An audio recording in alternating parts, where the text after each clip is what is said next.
జై గురుదేవ్. ఓం శ్రీ సాయిరామ్. అనంత ప్రేమ స్వరూపులారా, నేను ఆధ్యాత్మికంగా పరిణతి చెంది నా జబ్బులను సమూలంగా తొలగించుకొని అంతరంగాన్ని శుద్ధిగా ఉంచుకొని ఆనందాన్ని పొందేటటువంటి అవకాశం లభించడానికి మూల కారణమైనటువంటి అనేక అంశాలను గురించి ఇప్పటివరకు మీకు తెలియజేశాను. అయితే ఇప్పుడు మరొక అంశాన్ని గురించి మీకు తెలియజేయబోతున్నాను. అదేమిటంటే, వేదాలలో ఏముంది, ఉపనిషత్తులలో ఏముంది, బ్రహ్మసూత్రాల్లో ఏముంది అనే దాని గురించి నేను చేసినటువంటి కఠోరమైనటువంటి పరిశోధన నా జీవితానికి అద్భుతంగా దోహదపడింది. ఆ పరిశోధన దాదాపుగా 10 సంవత్సరాలు కొనసాగింది. ఒక దశాబ్ద కాలం పాటు కొనసాగింది. నేను 98వ సంవత్సరంలో సంస్థను స్థాపించిన తర్వాత కార్యక్రమాల ఒత్తిడి వల్ల, విశ్రాంతి లేకపోవటం వల్ల, ఆహారం లేకపోవటం వల్ల, నిద్ర లేకపోవటం వల్ల చికాకు, కోపం పెరుగుతూ శారీరకంగా, మానసికంగా బలహీనపడ్డాననేది స్పష్టంగా తెలుసుకోగలిగాను. మరి పరిష్కారం ఏమిటి? ప్రపంచానికి న్యాయం చేయటం కాదే, ముందు మనల్ని మనం ఉద్ధరించుకోవాలి కదా. ప్రపంచమే మంది మనల్ని ఉపయోగించుకుంటుంది, పనికి రాకపోతే తీసి పక్కన పడేస్తుంది.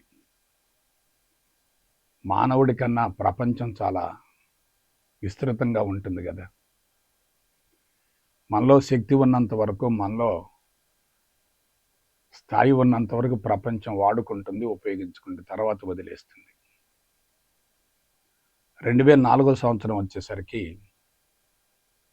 నేను బలహీనపడ్డాను. తమో రజోగుణాలు బాగా పెరిగాయి.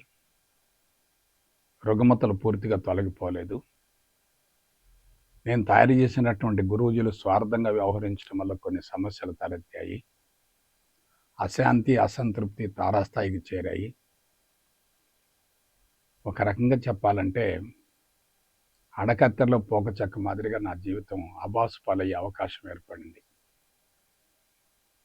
అటువంటి తరుణంలో ఆర్థిక వనరులు ఉండాలి, సంస్థను బాగా విస్తరింపజేయాలి, సామ్రాజ్యాన్ని నెలకొల్పాలనేటటువంటి స్వార్థంతో 2004 సంవత్సరంలో భగవాన్ శ్రీ శ్రీ శ్రీ సత్యసాయి బాబా వారిని పరోక్షంగా ఆశ్రయించడం జరిగింది. స్వామి వల్ల నాకు అద్భుతమైనటువంటి ప్రోత్సాహం వచ్చింది, మేలు కలిగింది. అందులో ఎటువంటి సందేహం లేదు. అయితే నా అంతరంగంలో ఉన్నటువంటి అభిప్రాయం ఏంటంటే, నేను ఆధ్యాత్మికంగా ఎదగాలి. నేను ఎదిగితే సంస్థ నిలబెట్టగలుగుతాను. నేను బలహీనపడితే సంస్థ కుప్పగొలిపోతుంది, జీవితం అబాసు పాలవుతుంది. ఉద్యోగానికి రాజీనామా చేశాను కాబట్టి సంస్థ నిలబెట్టుకోకపోతే నాకు వేరే మరొక ప్రత్యామ్నాయం లేదు. అందుకని సంస్థ నిలబెట్టుకోవటం కోసం అనేక రకాల మార్గాలను అన్వేషించి చివరికి స్వామి సన్నిధికి చేరాను. స్వామి చెప్పిన మాట ఏంటంటే, నీ పూర్వజన్మ సుకృతం వల్ల నువ్వు ఆధ్యాత్మికంగా ఎంతో కొంత మేరకు నిలదొక్కున్నావు, కానీ నీలో చాలా బలహీనతలు ఉన్నాయి. ఆరోగ్యం కూడా సరిగా లేదు, రుగ్మతలు పూర్తిగా తొలగిపోలేదు, ఆవేశం ఎక్కువగా ఉంది, రక్తపోటు పెరుగుతూ ఉంది, నువ్వు తప్పనిసరిగా దెబ్బతింటావు. కాబట్టి నన్ను ఆశ్రయించి నేను చేపట్టిన కార్యక్రమాన్ని నువ్వు కూడా కొనసాగించగలిగితే నీకు నేను అండగా ఉంటానని చెప్పి హామీ ఇచ్చారు. స్వామి చెప్పినటువంటి ఒక విషయం చెప్తాను. శక్తిని, వాక్కును నీ నుండే అందిస్తాను. నేను నాకు ప్రతిరూపంగా మలుచుకోవటం కోసం నీ దగ్గరకు వచ్చాను. నీలోనే ఉన్నాను, నీ చుట్టూ తిరుగుతున్నాను. నీవే నేనుగా మారాక కోరటం, అనుగ్రహించడం అనేవి రెండు లేవు. నా నుండి మంత్రోపదేశం పొందిన మరుక్షణమే నీలో కొలువై ఉన్నాను అనే విషయాన్ని సందేశం ద్వారా తెలియజేశారు. అయితే నా మనసులో పడ్డ భావన ఏంటంటే, నేను ఆధ్యాత్మికంగా ఎదగాలి. ఏ ఉద్దేశంతో ఈ మార్గంలోకి ప్రవేశించిన ఆ ఉద్దేశాన్ని, ఆ సంకల్పాన్ని నెరవేర్చుకోవాలి, ఆరోగ్యవంతుడిని కావాలి. నేను ఎదగకుండా స్వామి నాకు అండదండలుగా ఉన్నప్పటికీ నేను సంస్థ నిర్వహించలేననేటటువంటి అనుమానం ఏర్పడింది. అటువంటి తరుణంలో నేను స్వామిని అడిగాను, నేను ఆధ్యాత్మికంగా ఎదగటం ఎట్లా, దానికి మార్గం ఏంటి? అందించేటటువంటి కోర్సులు పరిపూర్ణం కాదు, ఇచ్చేటటువంటి మంత్రాలు కూడా కరెక్ట్ కాదు, జనం విపరీతంగా వస్తున్నారు, భవిష్యత్తులో నేను అబాస్ పాలవుతాను, నా దగ్గర శక్తి ఉన్నంత వరకే ప్రపంచం నన్ను వాడుకుంటుంది, ఆ తర్వాత నన్ను తీసేస్తుంది. సాదాసీదా పేద కుటుంబం నుంచి, రైతు కుటుంబం నుంచి వచ్చి నేను సంస్థను స్థాపించి ఆధ్యాత్మిక ప్రచారం చేయటం అనేది హాస్యాస్పదమే. కాబట్టి కొంతమంది, కొన్ని వర్గాలకు మాత్రమే ఆధ్యాత్మికత అనేది పెట్టి పుట్టినటువంటి ప్రసాదం అవుతుంది. నాకు అర్హత లేదనేటటువంటి భావంతో నేను స్వామిని ఆశ్రయించాను. ఆయన చెప్పిన మాట ఏంటంటే, నువ్వు ఆధ్యాత్మికంగా పరిణతి చెందాలంటే కోర్సును రూపొందించు, వేదాలు, ఉపనిషత్తులు, బ్రహ్మసూత్రాలు, భగవద్గీతను ఆధారంగా చేసుకొని ఒక అద్భుతమైన కోర్సు రూపొందించమని నన్ను ఆదేశించారు. నా బుర్ర పగిలిపోయింది. ఎందుకంటే వేదం అంటే తెలియదు, ఉపనిషత్తులు అంటే తెలియదు, బ్రహ్మసూత్రాలు అంటే తెలియదు, భగవద్గీత నేర్చుకున్నాను కానీ దానిలో నాకు ఎటువంటి పట్టు లభించలేదు. మరి కోర్సు రూపొందించకపోతే ఆధ్యాత్మిక పురోభివృద్ధికి అవకాశం లేదు. కోర్సు రూపొందించాలంటే నాకు ఆ స్థాయి ఉందో లేదనేటటువంటి అనుమానం వచ్చింది.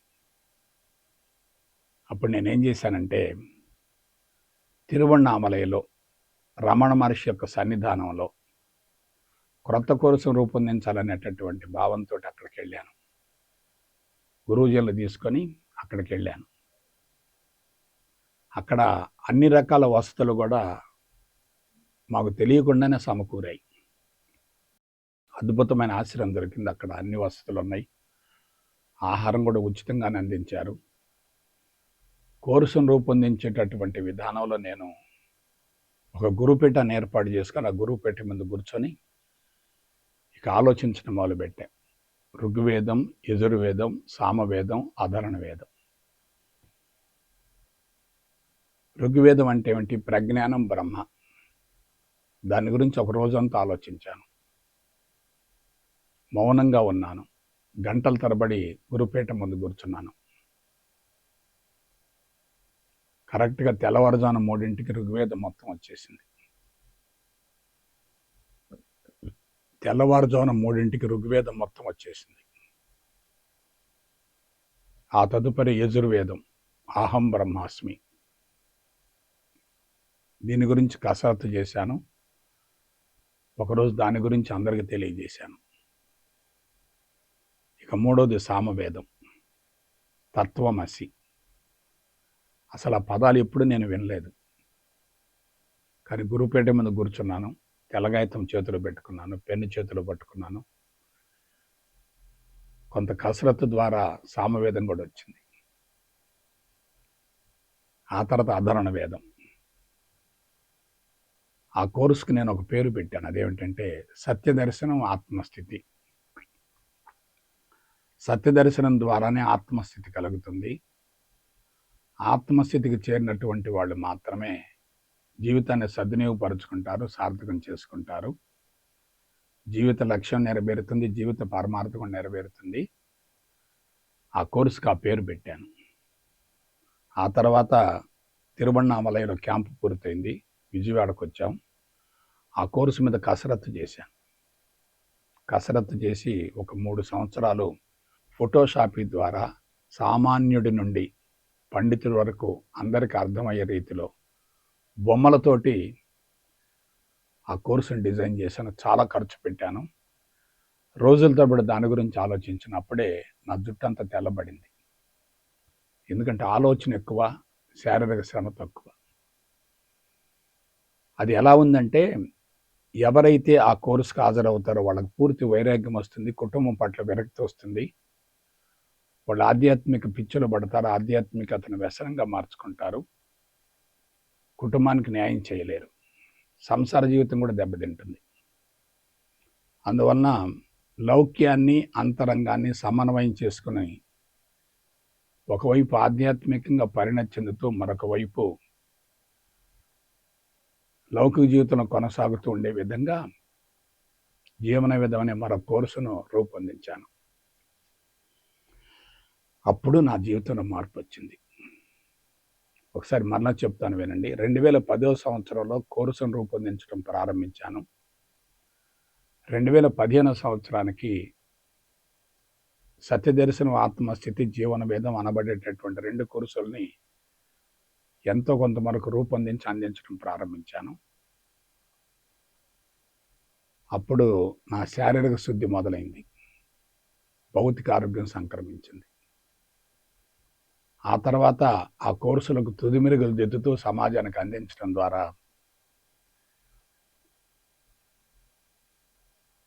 మానసికంగా కూడా మార్పు మొదలైంది.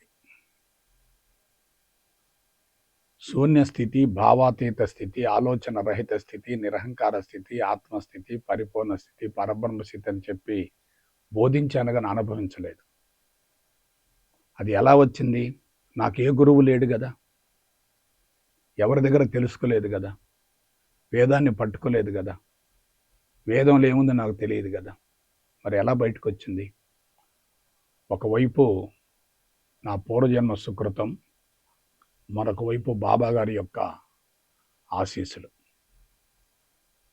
ఈ రెండింటి సమన్వయం వలన నేను ఆ కోర్సును రూపొందించి బయటపడ్డాను.